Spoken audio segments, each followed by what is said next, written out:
karetnya putus ini, kayak kali.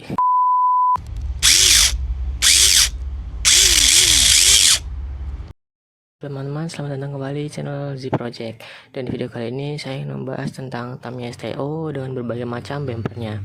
Karena dalam bumper Tamiya STO itu ada yang rigid, ada juga yang sliding, ada yang pivot, ada juga yang ETI. Banyak lah pokoknya. Bahkan ada juga yang kombinasi macam-macam. Jadi di sini saya ingin membahas dulu satu-satu dari yang saya punya. Karena nanti pasti ada yang lebih dari yang saya punya, pasti ada yang punya lebih lengkap, lebih banyak variatifnya, lebih banyak kombinasinya juga gitu. Sebelum kita mulai, teman-teman bisa like, comment, subscribe dulu untuk mendukung channel ini. Dan yaudah, tanpa berlama-lama lagi kita mulai dari video yang pertama.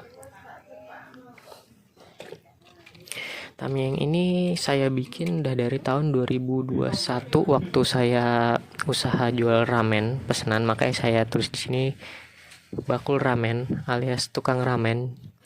Ini Tamiya STO dengan part yang saya bilang saya pakai part sisa ya teman-teman. Makanya ini bagian depan aja seperti ini. Ini rigid. Jadi ini yang saya bilang benar-benar rigid, yang kaku. Karena size-nya juga MA. Rigid enaknya sih kalau MA kalau menurut saya ya. Bagian depan seperti tadi, kemudian yang belakang juga ya udah gini aja, malah yang belakang ini 2 FRP saya jadikan satu sih, ini saya tumpuk. Roller juga pakai roller sisa yang ada aja pokok. Tapi ini sebenarnya malah enak sih karena bannya ban 23 mm, ceper, MA, jadi ya sedep sih larinya ini. Tinggal main gear sama dinamo aja. Jadi ini Tamiya saya STO dengan settingan rigid untuk bagian depan dan belakang seperti ini. Kemudian kita geser sekarang ke sliding. Sliding itu maksudnya seperti ini teman-teman. Jadi teman-teman bisa lihat sini di bumpernya, dia bisa geser ke kanan dan ke kiri seperti ini. Ini sliding. Yang belakang juga sama, saya bikin sliding.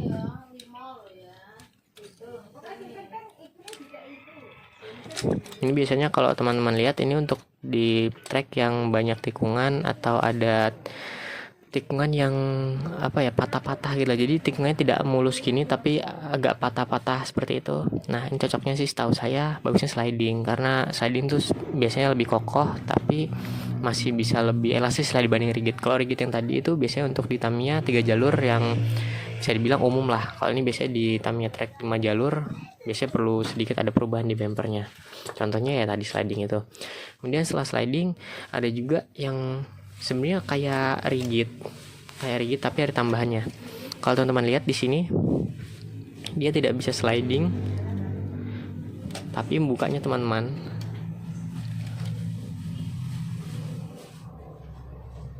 ini, kalau teman-teman lihat bukanya yang awalnya derajatnya hanya segini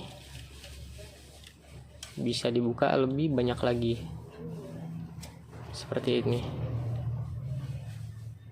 Bisa nambah derajat sekaligus kalau misalkan nanti kena trek ya, kena dinding trek, kita anggap saja jari saya ini dinding trek, kena sini nanti akan lebih elastis gitu loh, gitu. Jadi lebih mudah untuk masuk. Tapi yang belakang ini masih saya pakai rigid.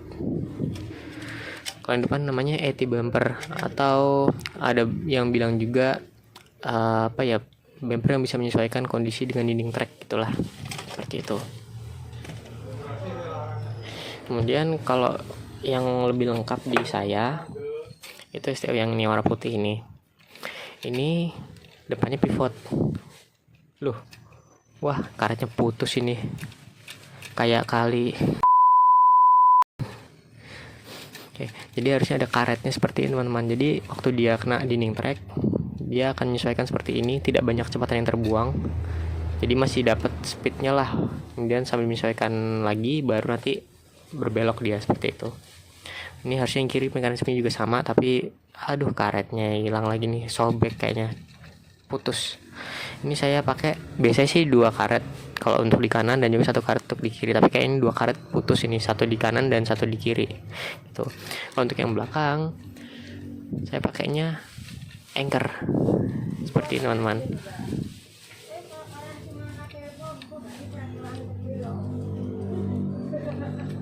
Jadi dia ada ET-nya, ada semi slidingnya juga. kan semi sliding seperti ini nih, dan juga ETI, jadi harus dipakai underguard seperti ini teman-teman. Jadi nggak akan sampai tracknya tuh ntar kesini. Kalau ke dalam roller sini kan ya ntar sama aja, nggak bisa ya gitu, seperti ini. Jadi harus rata atau di bawahnya roller yang bagian bawah seperti itu. Kemudian kalau untuk yang gacuan saya atau jagoan saya sih yang ini, karena di tempat saya main di Surabaya itu masih banyak trek yang 3 jalur kan, tapi juga kita masih pengen main dan mengeksplor mobil ya. Jadi yang depan saya bikin rigid seperti ini, kemudian yang belakang saya kasih yang anchor seperti ini teman-teman. Jadi ini bisa dibilang cocok untuk di 3 jalur dan juga di 5 jalur. Jadi lebih mudah untuk beradaptasi lah. Kalau misalkan untuk di trek 5 jalur, mungkin nanti rollernya ini saya ganti dengan roller yang lebih kecil. Roller yang lebih kecil itu contohnya seperti apa? Seperti di side damper saya yang ini. Rollernya saya pakai yang 89 mm.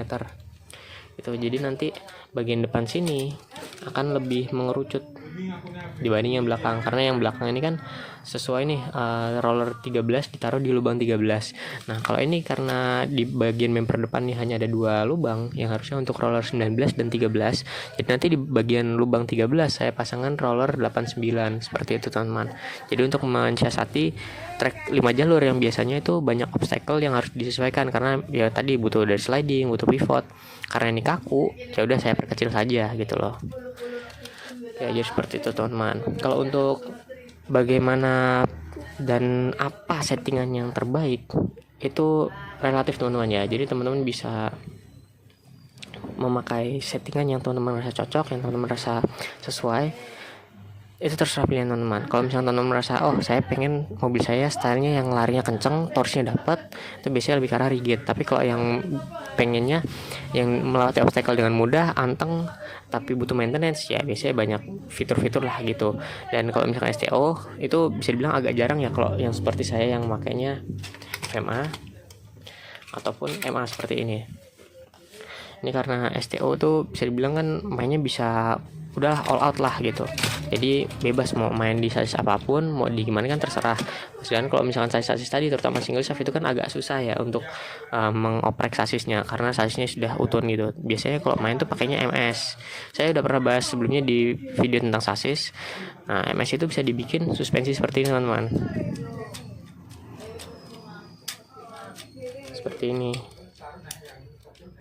Jadi nanti kalau misalkan saat mendarat itu lebih enak teman-teman, tidak terlalu membal karena ada peredamnya di suspensi seperti itu. Nah, tapi ya cocok-cocokan sih, ada juga yang pemain emang cocoknya di MA. Ya saya sih sebenarnya cocok-cocokan aja sih, kalau di MA juga bisa, di MS juga bisa. Cuman karena yang lain pakai MS ya udah saya ikut-ikutan aja gitu. Dan ya udah sedikit dulu aja yang bisa saya sampaikan. Nanti kalau ada update lagi mungkin nanti saya buatkan video test run satu-satu nanti untuk biar teman-teman bisa tahu mana yang terbaik dan mana yang teman-teman cocok. Jadi teman-teman tunggu aja dan sampai ketemu di video selanjutnya. Dadah.